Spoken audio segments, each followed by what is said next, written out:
It's 6 o'clock. We'll call this council meeting for June 25th to order. Would you call a roll, please, Mary? Williams.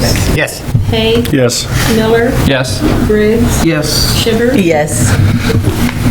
Next item will be the approval of minutes of the April 11th regular session. I move we approve the April 11, 2022 regular session meeting Second. minutes. Williams. Yes. Hay. Yes. Miller. Yes. Briggs. Yes. Shivers. Yes. I'm getting excited. Item 4 is presentation, Community Development Department update. Rita Jackson, Community Development Director. Mr. Schlegel. We're going to go straight to Rita.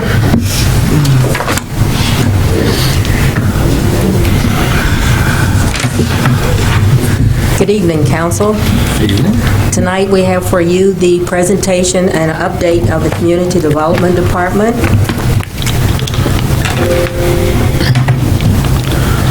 The Community Development Department is comprised of 4 divisions: Building Code, Code Enforcement, the Mexico Animal Shelter, and Building and Grounds. We also recover programs that are found in that in our department also, which is demolition, sidewalk replacement, backflow valve, and the household hazardous waste facilities. We have 2 boards, the Planning and Zoning Commission and the Zoning Board of Adjustment. I'd like to introduce you to the great staff that we have that takes care of these programs and the work that we do. We have, for the first time, we have a full staff. We went last year and we were short 1 staff member. We did not have a building official. To start out, we have our building official is Andy Fate, and we have Gary Donovan, which is our building and code specialist, and they do the building code side of it. We have Summer Williamson, and she's our code enforcement officer. And under the animal shelter, we have Christine Flanagan and Jeffrey Williams. We also have 2 part-time staff that are not pictured, which is Abigail Repova and Michael Allen. They work about 28 hours a week, and Michael he's there every Saturday, and he does the cleaning on Sunday. And also not pictured is Billy Rose, which is our custodian and maintenance staff.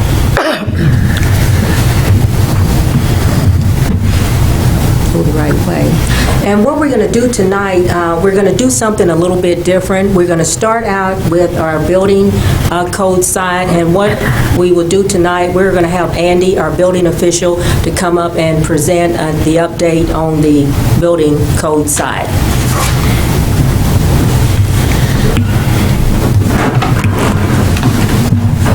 So good evening. Good evening. So building permits. Fiscal year 2021, we had 676 permits with a valuation of roughly $11 million. So how's that compare over the last 5 years? It's about average. Valuation is maybe a little lower, but all in all, it is an average year. Against that, we had 594 residential permits issued. These are traditionally your residential additions, alterations, repairs, what have you.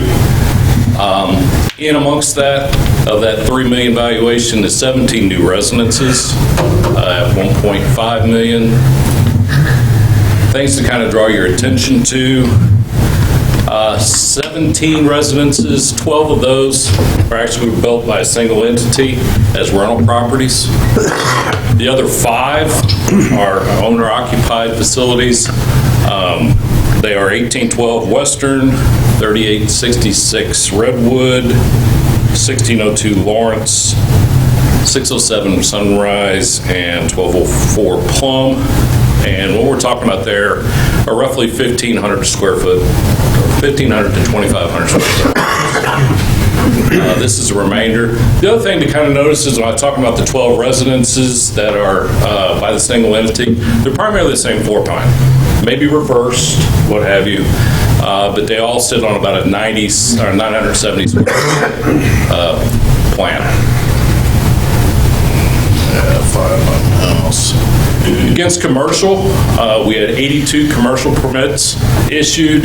These are primarily commercial alteration, commercial additions, with 6 new commercial buildings right at $3 million. And these are the 2900 Dorelli Lane. This is Mobley Area Community College's horse pen. The 340 Callaway Parkway is your Arthur Center bus garage. You got Scooters Coffee, United Credit Union, Missouri American Water's new office, and Ameren's, it's just a storage shed. In 2022, over the last 6 months, we've already issued 540 permits with a valuation of $9.5 million. Right now, we're moving towards probably a record year in permits. This is due in part to the fact that Missouri American Water is actually running a program right now where we're replacing lead and galvanized water service lines. That's from the meter box into a shutoff valve in the residence. Several positives are coming out of that. First and foremost, we're starting to find problematic issues with those lines as we're replacing them. So we're actually taking care of a problem before it becomes a major problem. Second half of the equation is that these folks that are having these lines replaced are actually, when I'm talking to them, they're all mentioning that they're actually noticing a better water quality. So these line replacements are actually paying dividends. So against these permits, 497 thus far, right at $3 million in valuation. We've got 10 new residences. And again, you're going to see a trend. If you look at floor plans, again, on several of these houses, they're the same. 8 of the 10 are the single entity again, who's actually putting these homes up. We've got 2 new residences that are owner occupied. That'll be 615 Hendricks and 1625 Lawrence Place, which is actually a spec home as well, and it's being built by the same individual. You see combinations here on the top right corner, 1010 and 1020 Singleton, as well as 1329 and 1351 Oney. Those builds are just now starting. They actually just broke ground today.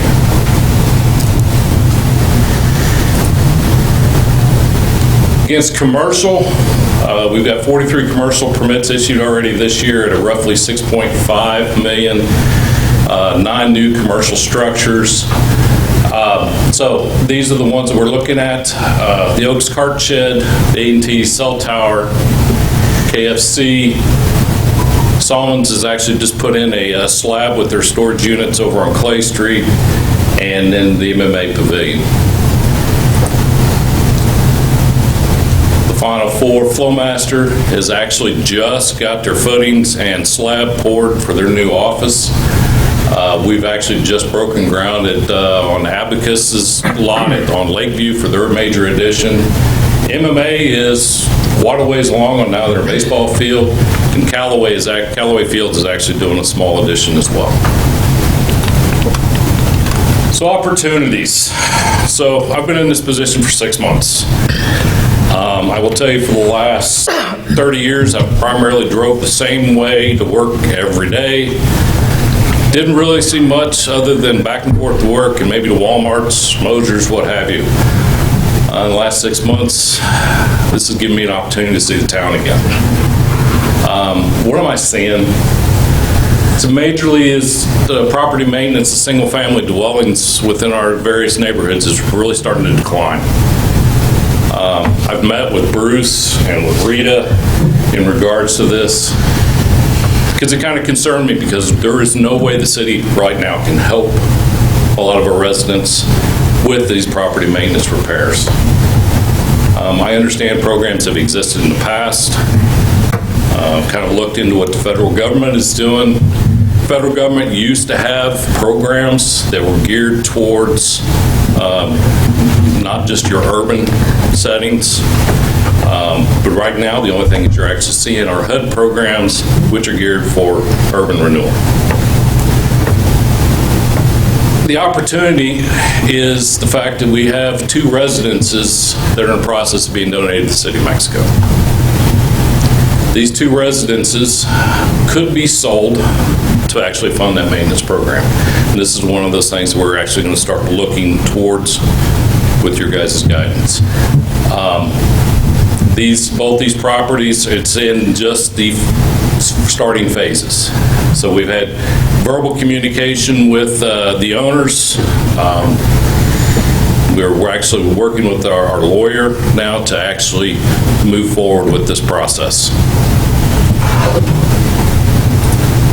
Second is a new challenge.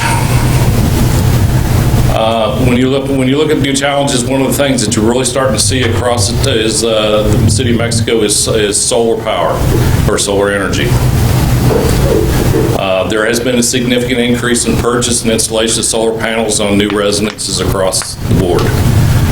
The problem with this is it's a costly installation and it is a lengthy payback.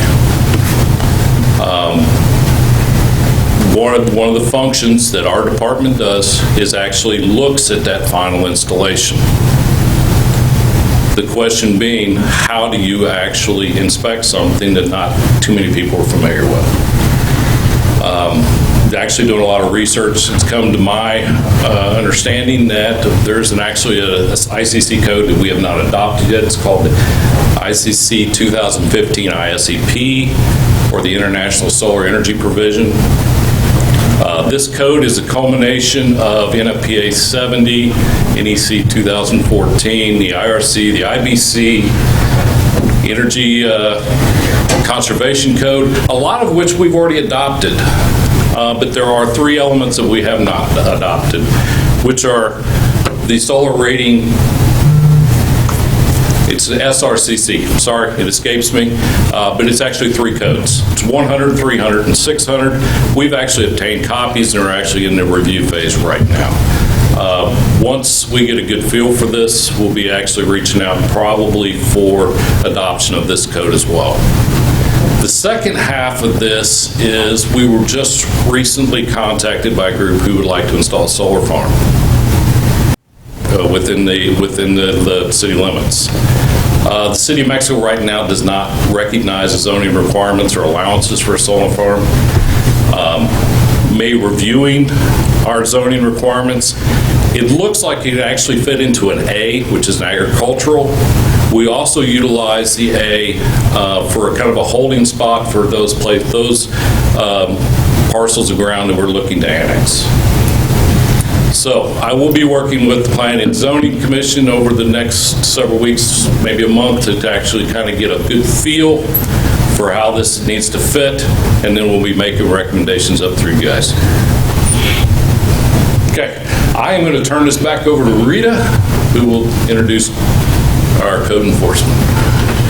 Let me ask you a question. Sure. How big is the solar farm going to be in the city limits? They have not talked about that yet. And what's it going to power? An area? So, my bet is, and just seeing how the things work, solar usually is one of 2 ways. It's a voltaic or battery, or they're actually feeding right back into the grid. My bet is that they're actually going to be feeding this back into the grid, but this is too early to even actually be able to answer that question. Anything else for it? In other words, you would buy electricity from them just like a commodity, and it would go in. No, they would actually sell it to Ameren or That's Consolidated what I mean, Electric. it would just, yeah. What would be the theory about putting it in the city limits? Instead of something that... It just doesn't seem like we'd have some parcels of ground Yeah. really large enough to handle a solar farm unless you bought AP Greens. They have plenty. They're actually looking for some ground out on the 54 bypass, is the way I understand it, Okay. which is all wooded. Sure. It's within the city limits, but it's really no residential around it this time. That answers the question. Maybe you could put them out of greens though for us. That'd be nice. They'd buy Yeah. And do we get, It solved 2 problems. and can we tax it? Thank you, Andy.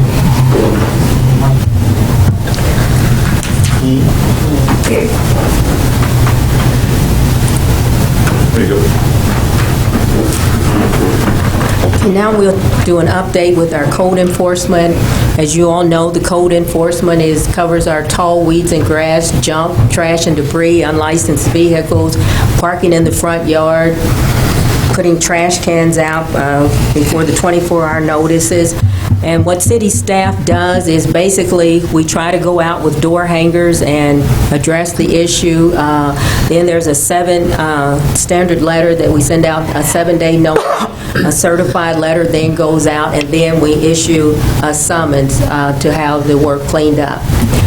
If you look at last fiscal year, you notice that on our tall weeds and grass, they issued 719 violations, junk, trash, and debris, 703, unlicensed vehicles, 245, parking in the front yard, 27, trash can violations, 4, and grass clippings in the street, 2, a total of 1,700. But if you go into the first 7 months of our new fiscal year, tall weeds and grass, it's not grass season now, we only at 31, but we will start picking those up in May. If you go back and look at the junk, trash, and debris, we're already at 373 violations, with over halfway there, and unlicensed vehicles, 257 versus 245 in the previous years, and parking in the front yard, 13. So if you go back and actually look at what we're seeing now, code enforcement is going to have a challenge when it comes to junk, trash, and debris. And that junk, trash, and debris is basically coming in owner-occupied households, and then households that, vacant houses that squatters are moving in. And if you go back and look at that 1,700, we issued 85 summons. So basically, the majority of the people actually go out and clean up the violations, and 85 that really didn't. And when you see those numbers, it's hard. They're covering over 2 years.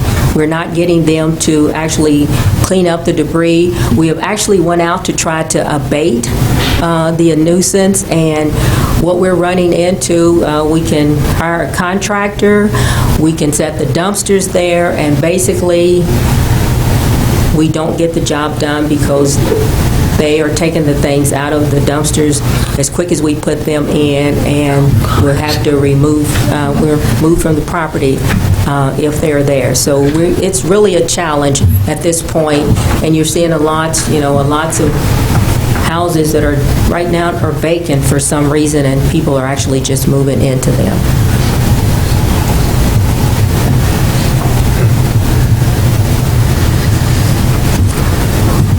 Our animal shelter. On our adoptions last year, we adopted 251 dogs, 157 cats, a total of 408.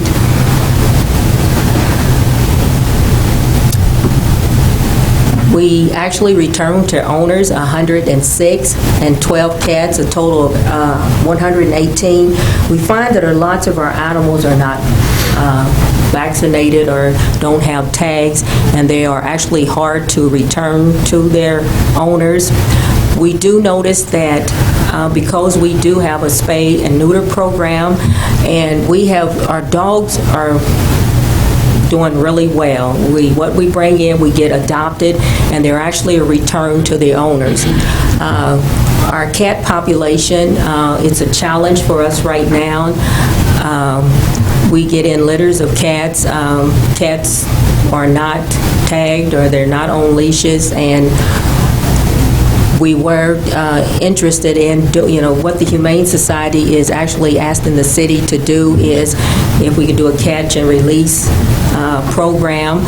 That program, we feel, is twofold because it's many individuals out there that would like to have that program, that you also have the neighborhoods where they don't want them to be left into their neighborhoods. And when you have a public facility like this, unlike when it's privately owned, you can do those. It's a volunteer program. They can actually have those programs. So we have been in communications with the Humane Society for the last 6 months to try to figure out a way that we can do something to help the cat population. What the Humane Society actually does each year, annually, they donate $5,000 to the City of Mexico. That enables the City of Mexico to actually go out. The animal control staff cannot leave the city limits, but it enables the people that live into the county to bring those animals to the shelter at no cost to them if they are strays. They're also responsible for our spay-neuter program, which every animal that leaves the shelter that is adopted, it is spayed or neutered. One of the things that we would like to show tonight is on May the 7th, the City of Mexico and the Algerine Humane Society will host a Be Kind to Animals open house. And that's one of the things that we're looking at to actually educate the public to what we used to do, Be Kind to Animals Week, and it was a 7-day event where we would actually bring the elementary schools in each day, and we would do shelter tours to actually educate young people. And the best way to get animals adopted is once that child sees the animal, they're going to go home and actually force their parent to come back and adopt that animal. So we're actually trying this activity this year. Some of the activities that we will do, we will have a program that starts at 10:30. We will have a speaker there from the Humane Society, and also the City of Mexico will speak. We have issued a invitation to the mayor or the mayor pro tem to actually speak at that time, and MACC will actually be part of that program. So we do encourage everyone to come out. It's something that would, with education, we feel that we would actually try to be picking up less animals. And one of the things that the City of Mexico has done, the animal shelter, we have partnered this year with MACC.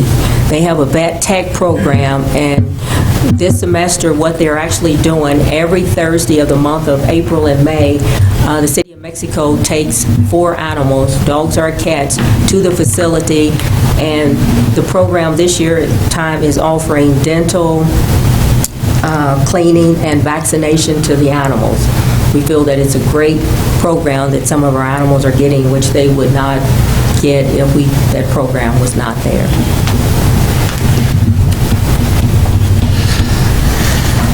This takes us to our demolition program.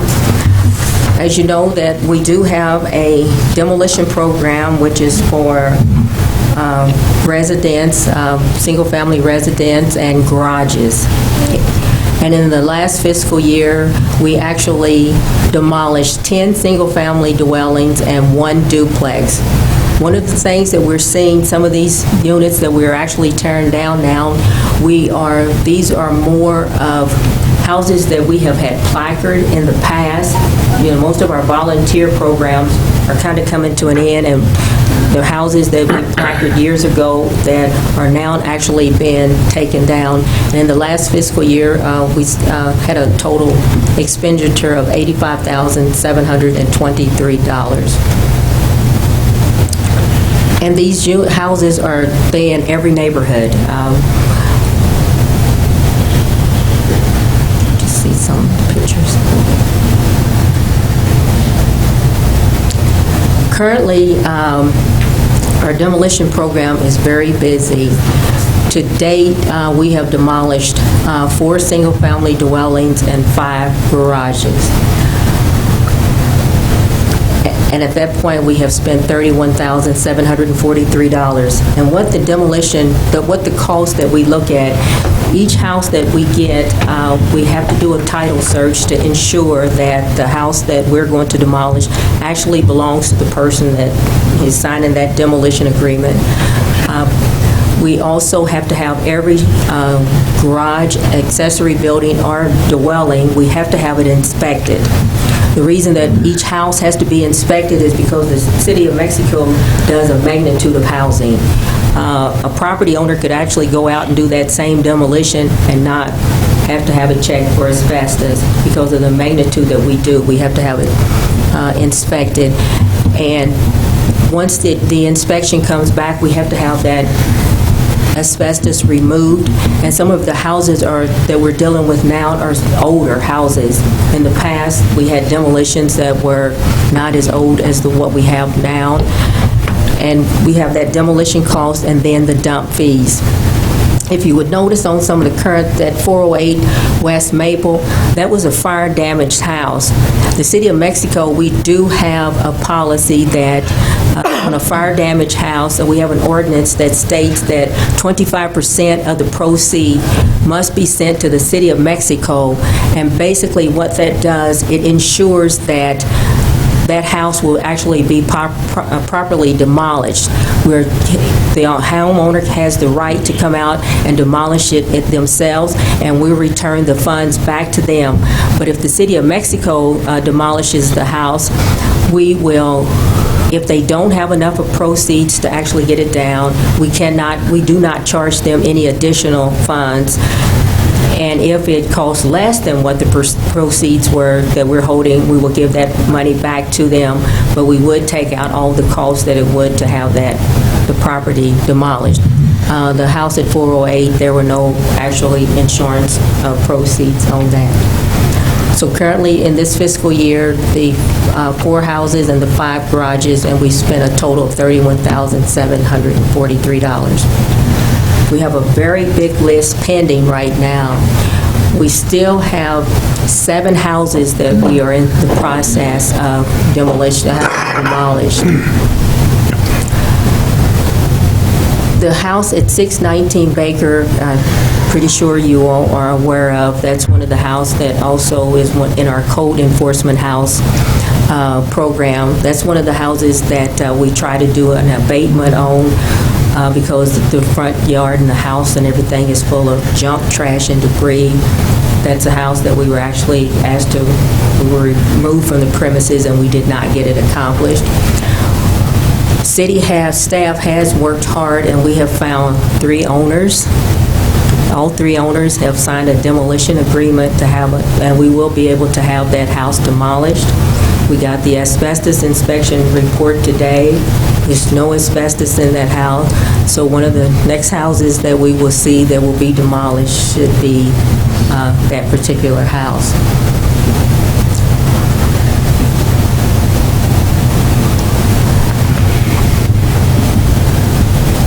Also, we have 4 garages that are pending demolition.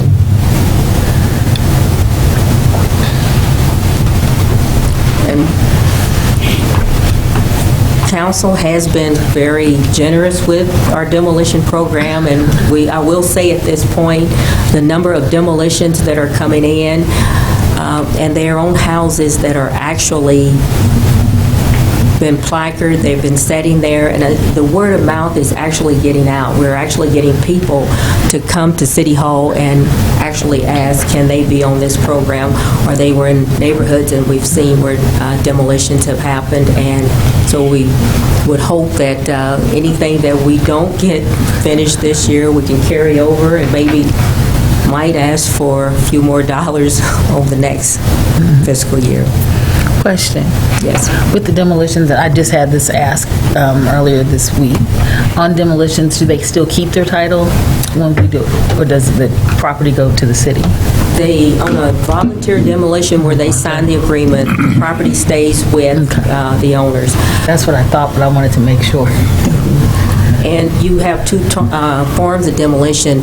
If it's a volunteer demolition, the city actually takes it down at no cost. We also have what you call a forced demolition. We have actually, you've received your notice of violations. We've done everything possible to get you to fix the house up, and then we turn it over to our city attorney, and they have a hearing and make a determination as to the demolition of the house. But when we do a forced demolition, it is actually a lien put against that property for the cost of that demolition. So we basically try to go out and encourage people to please sign. That way it gives you a piece of property, which at this point, people are buying lots everywhere. You can actually take that lot and sell it, or you can build a new single-family dwelling on it. And we've been very fortunate this year. Most of our demolitions have been volunteer.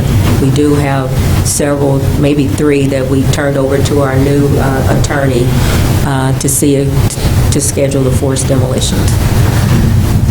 Thank you. Yeah, so if once it's demolished and they keep the property, right? Right. So if some of these places where they've demolished houses, then there's been some houses go up on them. Do the lots they sell then, what they get returned from the lots then go back to the owner of the lot then? I'm just, A fair number of the ones you've seen of building projects have been back on those infill lots. right, I know. And actually, that transaction is done between the property owner and who they, this list that we have here, there's several people waiting to actually purchase from the owner the property. Okay, thank you. But what you were saying on that one house had 3 owners, and I doubt they're the ones that trashed that house, right? So you're saying there's squatters in those houses that are trashing those houses? Actually, yes. Okay. It's been squatters in that house for some times, and some of our owners are out of state. 2 of them are out of state owners, and one of them is in Mexico. We were able to contact the individuals, and what was so interesting, when we got the title search back, they were not actually owners. Well, one of them was not actually an owner, but they did sign and were able to move that property. Do the owners know they've got the squatters in the house? They did, and what they told us, that there are laws that they couldn't get them out. I guess we got them out. So I think, Make sure they're out before we knock it down. Not someplace else. yes, we have to do that on several properties. We have to ensure that it's no one inside. Thank you. Our sidewalk replacement program, that is a voluntary program where we pay up to $11 per running foot for the replacement of the public sidewalk. We've only had one sidewalk program application this year, which is at 221 Love. I think when the weather changed, we will actually start seeing a few more of the sidewalk replacement program.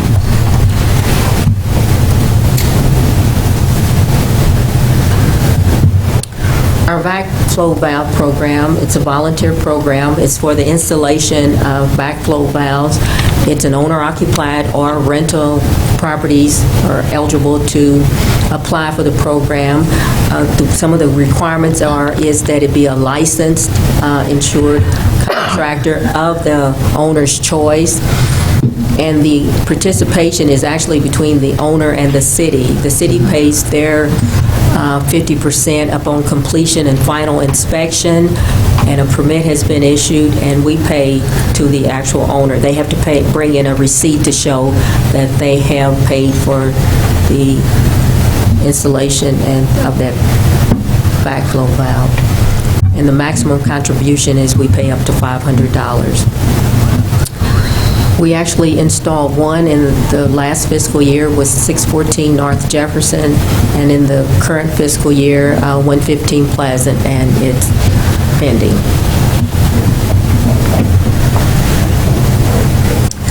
Our household hazardous waste facility. This is a program is actually for the residents of the City of Mexico and Audrain County. Some of the items that you can bring in is listed up there, your batteries, your automotives, lawn and garden fertilizers, pesticides, miscellaneous, and it's, as I stated, is for city and county residents. What we actually, last fiscal year, we had participants, 65 people from the city and 17 from the county, a total of 82. And what we collected in last fiscal year was 6,785 pounds of household hazardous waste. The disposal cost at that last fiscal year came in at $11,505. And what the City of Mexico, what we found out is that we needed to go back and take a closer look at our household hazardous waste facility.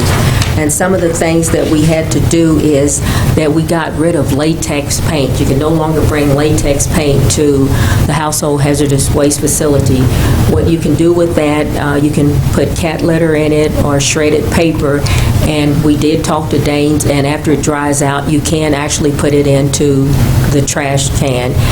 And also, we got rid of the oil, and we spoke with O'Reilly's, and you can actually take your oil to them, and it's at no cost. So if you go back and you look at our present fiscal year, our collection we just had with 11 city and 4 county, but you have to actually look at those numbers actually start October 1st of 2021. And with our collection costs down, we had 3,170 pounds, and our disposal cost $5,831. So by the City of Mexico not taking the latex paint and the oil, it has really helped our our household hazardous waste program to not be so costly.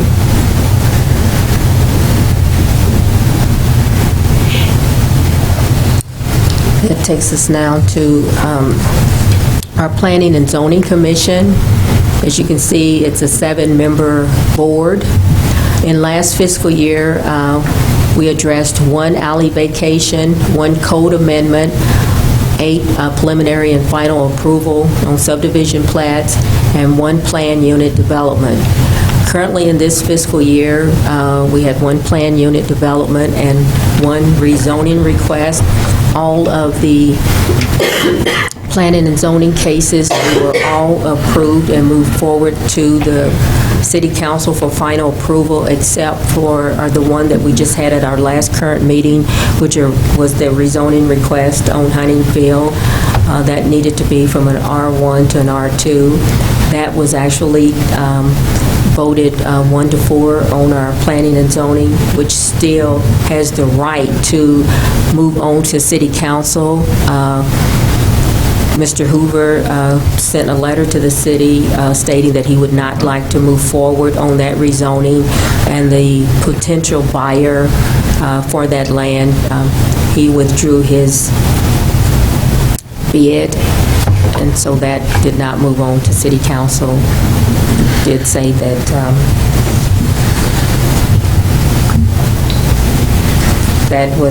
we had several residents that came out and spoke. We sent out 53 letters, and we had 53 responses to the zoning.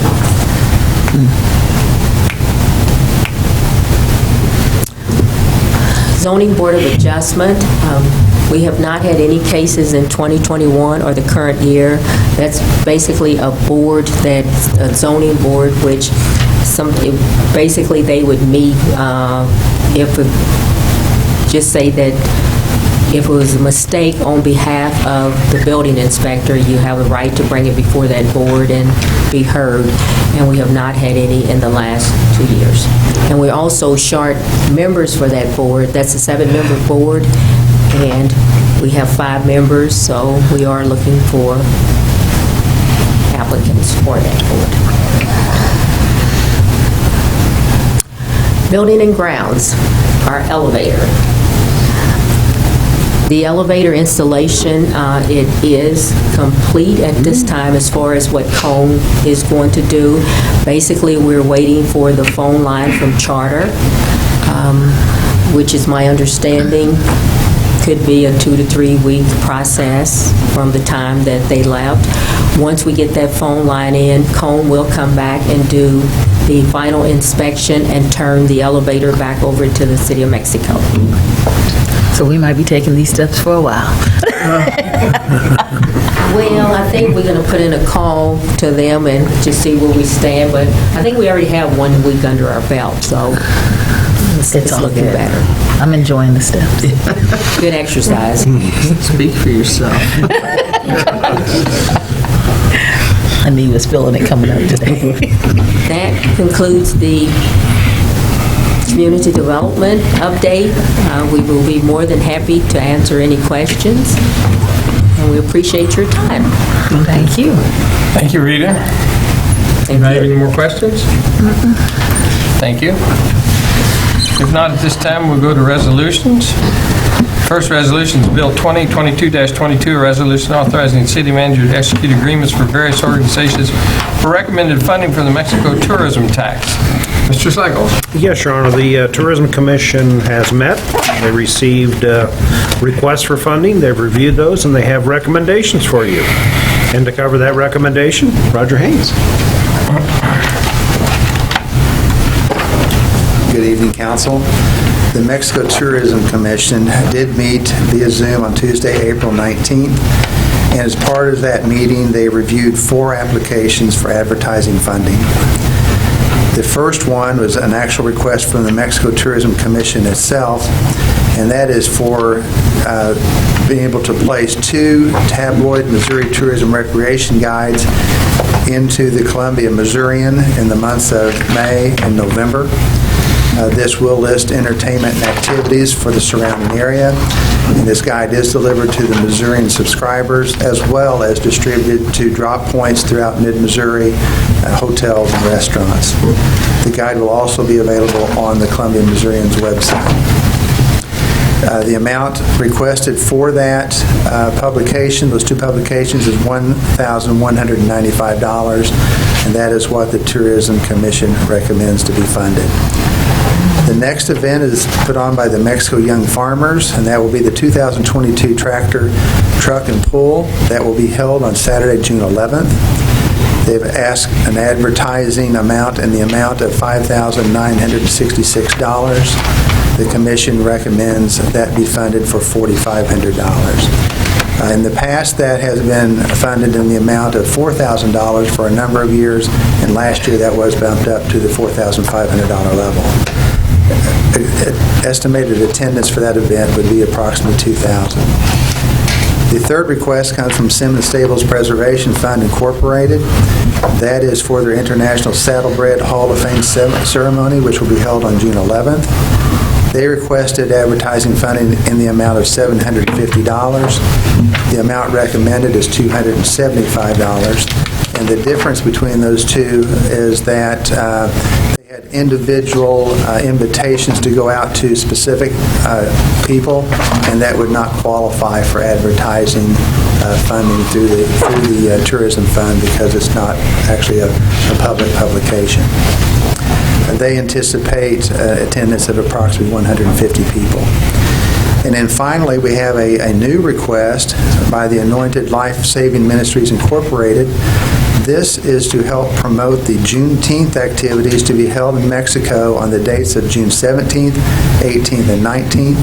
That is a Friday, Saturday, and Sunday. This will be published in a number of local newspapers and advertised on the radio.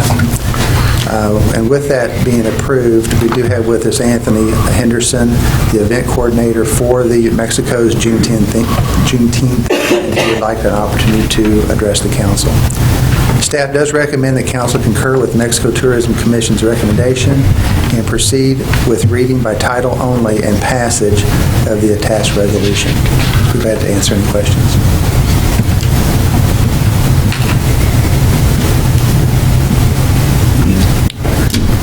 They want to speak? 10 years ago, so. Okay. Thank you, guys. Good evening, Council. Thank you, guys, for, I'm Anthony Herndon, and on behalf of the Juneteenth Committee and Celebration, we would like to thank you for your contribution and your donations, Life Ministry, and just everyone who is affiliated with the Juneteenth celebration. Thank you again. Pleasure of the board. I move for reading Bill number 2022-22. Second. Williams. Yes. Hay. Yes. Miller. Yes. Briggs. Yes. Shivers. I have to recuse myself. Bill number 2022-22, a resolution authorizing the city manager to execute agreements with various organizations for recommended funding from the Mexico tourism tax. I move for passage of bill number 2022-22. Second. Williams. Yes. Hay. Yes. Miller. Yes. Briggs. Yes. Shivers. Which is, Next item B, bill number 2022-23, resolution authorizing the city manager to sign the contract documents with Missouri Petroleum Products Company, LLC, for the 2022 chip seal project. Mr. Schlegel. Yes, Your Honor. As summer comes around, we head into our next season, which is construction season. So part of that is the chip seal project for the year, and we have taken bids to cover the bids, and the recommendation, Drew Woolver. Good evening, Council. As Bruce mentioned, another year, another ceiling project, except in 2022. This is a cooperative project, though, which is bid through Boone County, along with Callaway and the city of Fulton. And we do that to try to maximize our unit pricing that we get throughout the project and save the taxpayers in Mexico money. Through this process, there were two bids for the work. Missouri Petroleum came in as the low bidder, Vance Brothers as the second low bid. These two have been on the project before. Missouri Petroleum has worked with the city of Mexico in prior years, both in chip sealing work, but also in micro sealing work. And this particular work will be concentrated in the area that's south of Liberty Street, north of Boulevard, and then between essentially Fairground on the west and Muldrow on the east. We're planning to come back over roads which have been crack and joint sealed with a chip seal, so that you have a dual layer of sealing over those roads, and hopefully we get a very long payback on these. So the engineer's estimate on this was $85,000. This is over the estimate. We do have sufficient funding to proceed. We've allocated funds, I should say we've reallocated funds to make that line item cover the chip sealing work, the crack and joint seal work for this year, and then the final project, which is next on the list, which is our pressure pave project. So at this time, we recommend proceeding by reading of title only and passage of this resolution. If you have any questions, I'll be happy to answer them. Was chip sealing 18% less a year ago? Yes. Wow. Petroleum products. Petroleum, yeah. Is that what you said? More questions? I move for a reading of bill number 2022-23. second. Williams. Yes. Hay. Yes. Miller. Yes. Briggs. Yes. Shivers. Yes. Bill number 2022-23, a resolution authorizing the city manager to sign contract documents with Missouri Petroleum Products Company, LLC, for the 2022 chip seal project. I move for passage. Second. Williams. Yes. Hay. Yes. Miller. Yes. Briggs. Yes. Shivers. Yes. Item C, bill number 2022-24, resolution authorizing the city manager to sign contract documents with Donaldson Construction Company, LLC, for the 2022 project. Mr. Schlegel. Yes, this is our next construction project, and to cover the bids received, once again, Drew. This project is a little bit different from our normal annual maintenance work. We have looked at this for the past couple of years. This is somewhat of a new treatment. It's not been used in our area as far as I'm aware. The closest that I've seen it used is Jefferson City, which did a pilot project on it last year. So what the background on this story is, we found out about a contractor who has a treatment which is very similar to a micro seal treatment. Doesn't necessarily add thickness to your roadway, but it seals it in a very unique way where it actually pressurizes the sealant into all of the cracks, so you actually even get hairline crack seal, and then it comes back over that with even an additional layer which is considered the riding surface. So you get a dual seal application through it. The price is essentially about half the cost of asphalt, and the end product life is over 10 years. So we're looking at the idea of trying to supplement some of these additional costs with looking at these newer treatments. The contractor, Donaldson Construction, holds patent over what's called the pressure pave product, and they're the only contractor that offers this. They're out of Clever, Missouri. So the price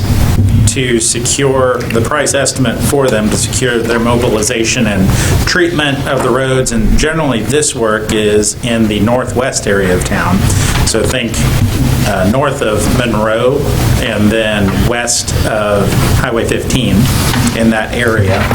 The price for that is $126,049.27. With this being somewhat of a new project, we have talked with Greene County, who does quite a bit of work with them. They have had nothing but good things to say about both the contractor and the product, and also the city of Jefferson, to see how their pilot project went. And likewise, they had nothing but good things to say about both. So at this point, we would recommend proceeding with reading by title only and passage of the attached resolution. If you have any questions, I'd be happy to answer them. Okay. I move for reading bill number 2022-24. Second. Williams. Yes. Hay. Yes. Miller. Yes. Briggs. Yes. Shepherd. Yes. Bill number 2022-24, a resolution authorizing the city manager to sign contract documents with Donaldson Construction Company, LLC, for the 2022 pressure pave project. I move for passage of bill number 2022-24. Second. Williams. Yes. Hay. Yes. Miller. Yes. Briggs. Yes. Shepherd. Yes. Next item is the payment of the claims. Make a motion to pay bills. Second. Williams. Yes. Hay. Yes. Miller. Yes. Briggs. Yes. Shepherd. Yes. Next item will be comments. We'll begin with the council. We'll begin with Mr. Hague. I'm good. I don't have anything at this time, so I'm going to pass it. Mr. Williams. I actually have a question for Drew. Yeah, they went really quick. What's the difference in the pricing per, foot or however they price it out between just the micro seal and this new product? Probably about $1.50, somewhere in that range. Now, we haven't done a micro seal for several years. We've switched to chip sealing the last few years. Chip sealing is pretty well the best bang for the buck we can get right now for a basic seal. The pressure pave is more of an advanced seal. Chip sealing, we're expecting to last 6 to 7 years. Pressure pave 10 plus, so we're hoping to see a good life cycle cost out of all that. That's I'd say about 50, right around that range. Okay, thanks. And also, I know we complain about potholes and stuff, but I am going to say, do you happen to know, is the state putting off Muldrow because they're getting ready to redo the whole street? Or, because I've seen them out here on the other streets, even in front of our store, and they're filling holes. And I mean, that patch right there by the old county market, that's bad. It's a rough area. They're not putting off Muldrow as far as I'm aware. There's nothing that I have heard in talking with them. Kinsey, jump in if you've heard anything. But I'm not aware of it. I know that they're behind because of personnel turnover and then also some degree of getting materials. So I know that has impacted them a little bit. I know they've been, I know things, the pothole situation, but that spot's so bad. And then I've seen them, I just saw them the other day in front of our store running through there, and I'm like, that road's really, you really got to look at that road. So, but that's it. That's all I got. Thanks. Ms. Briggs. Well, I went to something that was really fun Friday night, the MMA. I went over to their concert, their band and their pipes and their chorus, and it was fantastic. So I was real proud of them. No, but other than that, I have nothing. So. Dr. Shivers. I was contacted by a constituent about the water work, how they're working on the water lines. And they've been parking, I guess, in front of residents on Love Street. And they said some of the things, I think, is there anything that we can do about them moving there? No, it's not us per se, but trying to get them to be more cognizant of the people that they're blocking where they're placing their material. And we can, but if they're blocking something, they should probably say something to the contractor that's there as well, but absolutely, we can. I've had a call from a resident about a very similar issue. I'm wondering if It's probably the same person. one. Yeah, we contact the contractors directly. Anytime that we have an issue developed from a resident, just pass it on. Even if it's a minor issue, we just pass it on so they're aware of it, and then we will monitor it. Love Street's been fairly easy to monitor. We come through that way 5 times a day, so to speak. Hey, can I go back to me? Sure. I've got you.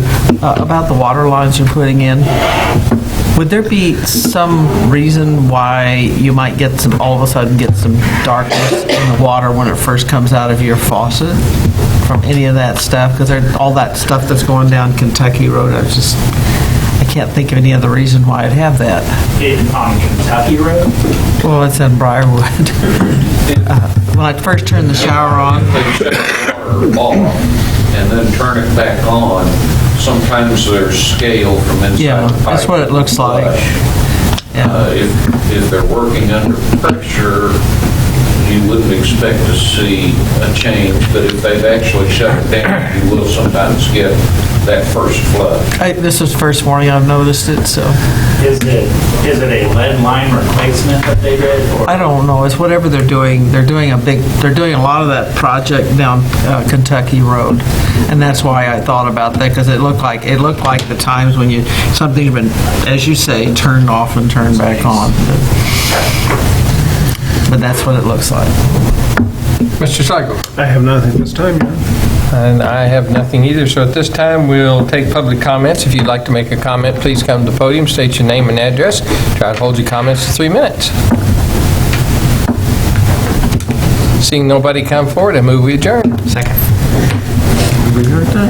Williams. Yes. Hay. Yes. Miller. Yes? Gregg. Yes. Shivers. Yes.